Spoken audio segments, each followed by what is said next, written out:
that I am a whole fraud. Thing that estranged adult children must do if we're hurting. PTSD. Hey y'all, Fun Coach Tamika here. In this video, I'm going to share the number one thing estranged adult children need to do when they're hurting, why this is the only way to heal the pain, and what we need to stop doing immediately for lasting growth. Stick around to the end and I'll share how I finally got unstuck. I think the only thing crueler than estrangement is knowing that our family of origin aren't sorry for the pain that they cause. Like in real time, they still hold firm that we are the problem. When we've been conditioned to believe that our very existence is problematic, we internalize a lot of unnecessary junk.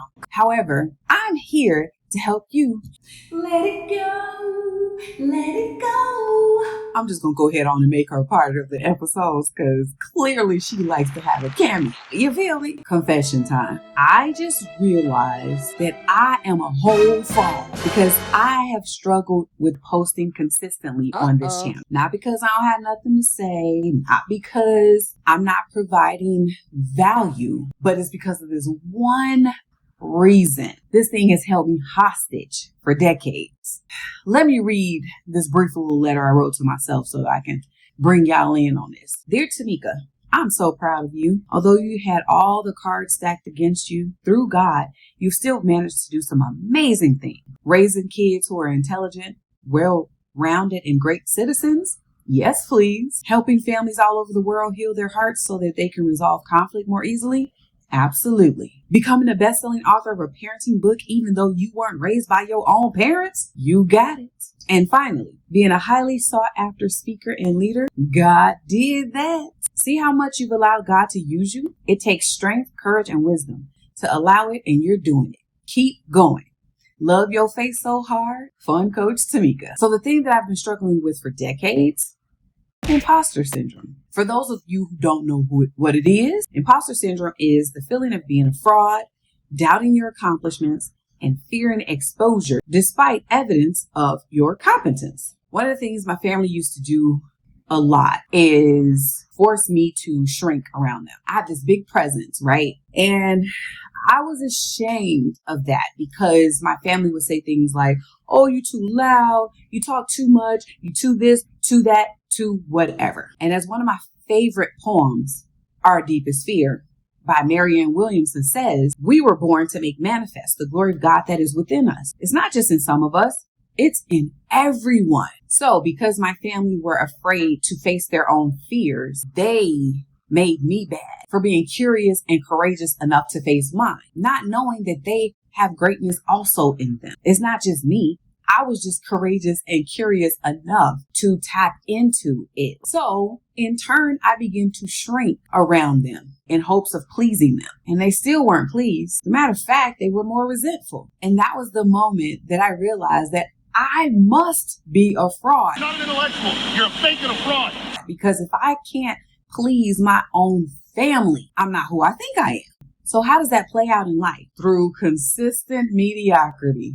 Dang, that was hard to say, y'all. I was mediocre in friends, finances, fitness, family, every part of my life. I did just enough to be a little above average. And because God does not desire for any of us to be mediocre, I felt so unfulfilled and frustrated. Till one day I remember going to God, just asking him, like, what's going on with me? And he began to show me why I revert back to mediocrity. Because let's be honest, shrinking is mediocrity at its finest. Okay. God showed me that because I have experienced great envy and hatred at such a young age, that I was living in a state of constant conflict with myself. As a child, some adults envied me. Sidebar. Don't get me started on adults envying children. One day, maybe we'll have a conversation about that. But for now, back to this. Because I didn't like the crushing weight of envy, I preferred to be pitied. Ooh. So I shrank. I shrank to make myself smaller. I shrank so others can feel comfortable around me. I shrank to invite their pity. But what happened wasn't pity. It was resentment. People began to resent me because they had to take care of me. So because they couldn't give language to their thoughts and feelings, they acted out and treated me badly. Matthew 18:21-22 says, Then Peter came to him and said, Lord, how often shall my brother sin against me and I forgive him? Till 7 times? Jesus said unto him, I say not unto thee, not 7 times, but until 70 times 7. Okay, this entire chapter is pure gold for sure. And one day I'll share my thoughts on the entire chapter. But for now, let me just give you a little background. Jesus was teaching the disciples how to be in the world, including how to be with people. He told them a story about how only in us keeping the posture of a child will we be able to be in full relationship with God. And I believe it's because children are curious and courageous and forgiving for the most part, unless they've developed a heart wound early in life. Okay, so back to this particular verse. By this time, I can imagine Peter was sick and tired of people. He heard Jesus talking about forgiveness, and I can imagine he was wondering just how much forgiveness do I lend folk for being foolish. He threw out a number to Jesus, maybe thinking that Jesus would be like, yeah, that's about right. Then Jesus hit him with the, nah, player. Instead of 7 times, how about 70 times 7? And me being the me that I am, I added up the number. Okay, yes, I did. And it's 490. You're welcome. So I don't know about you. I got a little more forgiveness to extend to certain people, which leads me to my first point. What's the first step in forgiving others? Grieve the relationship first. Grief can be the garden of compassion. If you keep your heart open through everything, your pain can become your greatest ally in your life's search for love and wisdom. Rumi said that. So when I saw this quote, I thought about it. How can grief become a garden of compassion? How can my pain become my greatest ally? I love to get with my favorite partner, God. And I remember God began to show me how pain can deepen our compassion or cruelty if we let it. Because pain in life is inevitable. So many people in the world refuse to do their inner work. And I heard someone say, I do my work so you don't have to. Oh, I love that. Oh, I love it. Because if we live by this principle, life will be so much easier. Remember when I told you people resented me because I wasn't doing my inner work? This is the work I'm talking about. Heart work. And heart work is hard work. However, if we invite God in, he makes it so much easier. One of the ways God helps me to grieve the relationships is to keep my heart alive. And the lyrics to one of my favorite worship songs go as follows. When I should have lost my mind, you showed up right on time and carried me through the valley all the way on the other side. And when pain tried to take my joy, that's when I feel you more. Now I got to testify how you kept my heart alive. And I got to tell you, as much pain that I've been through, it's only God that keeps my heart alive. I can't take credit for it at all. Child, I tell people all the time, you better be glad I am God. Okay? I would have struck people down a long time ago. Woo. How I partner with God to keep my heart alive is I do a practice called sitting with sadness. And so what happens is I take out my journal, cut off all distractions, possibly even pull out my feelings wheel. I sit down and jot every feeling that I'm experiencing at the particular moment. Once I have all the feelings down on the paper, I read over the list and allow the tears to flow. As the tears are flowing, I ask myself the question, why are you crying? And I write and I write and I write until I cannot write anymore.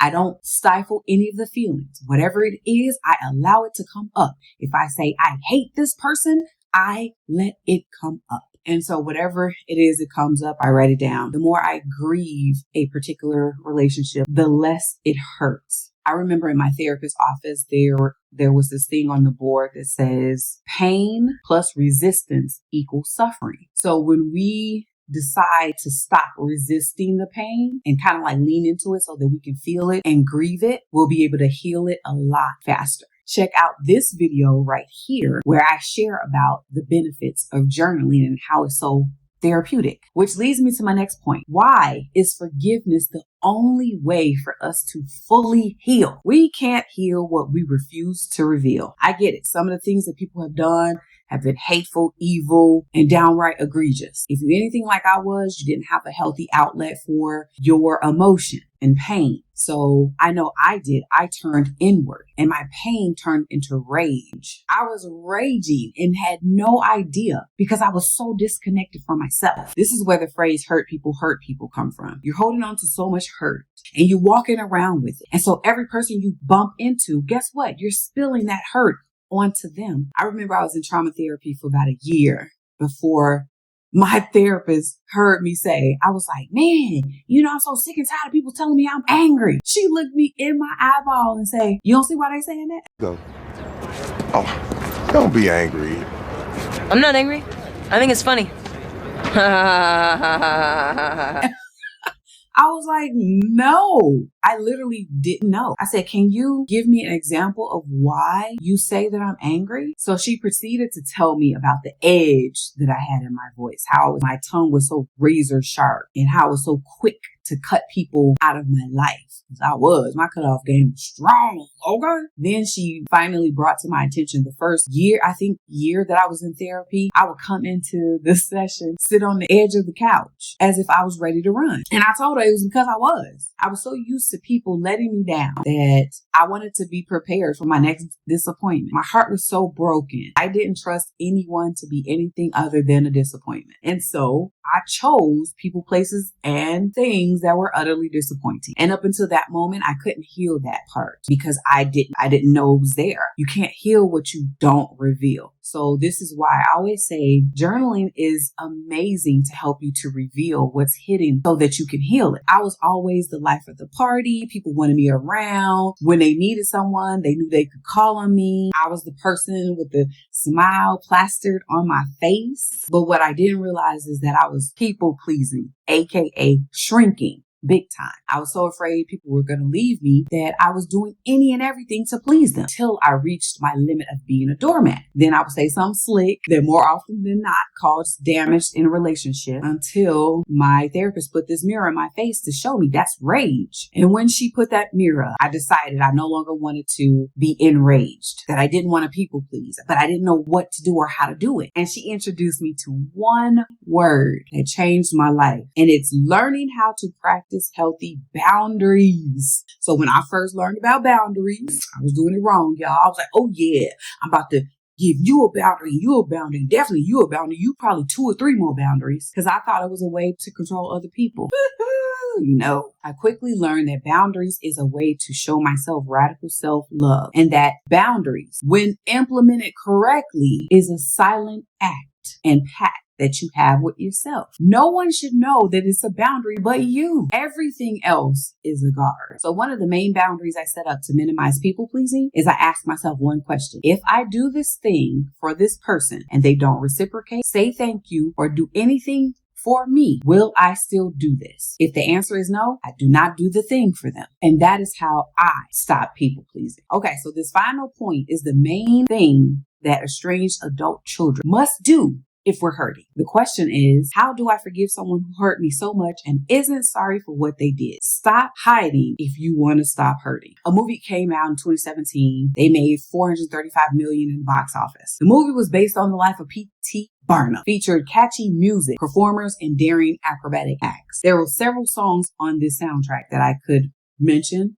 However, this one kind of hits home, and I want to drive the point home for estranged adult children community. The lyrics says, another round of bullets hit my skin. We'll fire away, because today I won't let that shame sink in. We're bursting through the barricades and reaching for the sun. We are warriors. Yeah, that's what we've become. I won't let them break me down to dust. I know that there's a place for us, for we are glorious. Y'all already know what we about to do. When the sharpest words wanna cut me down, I'm gonna see in the flood, I'm gonna drown now. I am brave, I am bruised, I am who I'm meant to be. This is me on The Greatest Showman soundtrack. And I cried like a baby when I first heard the lyrics. I realized the reason why it resonated with me so much is because I never felt accepted as I am. So in turn, I begin to hide myself. I hid myself in pride, self-protection, insecurity, perfectionism, performance, people-pleasing, anything in the world that would prevent the world from seeing my scars. I hid myself under. This is why journaling and boundaries are so important. Bonus, in order to get unstuck, I had to create what I call my wellness plan. It consisted of preparing meals and activity in advance that would allow me time alone to process pride and grieve while not lashing out at my children. I take time daily to sit with God and sadness while I journal. And I have a couple friends who I consider my wellness wing women, and they're available to take me after therapy to karaoke or allow me to cry for a bit. Because I'm here to tell you, healing alone ain't the move. You cannot fully heal and get unstuck until you learn how to cultivate safety within yourself and choose people who are safe for you to be in community with, so you can free yourself of the unnecessary emotional junk. So the journal prompt of today is: identify any feelings of hurt or resentment you could currently be holding. How do these feelings impact your daily life and relationships? Set a small, achievable goal related to building your support system and practice forgiveness. What's one thing you can do this week to move in that direction? In the video next week, I will break down imposter syndrome and how it prevents us from healing. But for now, I've created a 30-day imposter syndrome journal specifically for the Estranged adult children community. Click the link in the description to grab yours today. Be sure to like, share, and subscribe. Hope this was helpful. See you next video.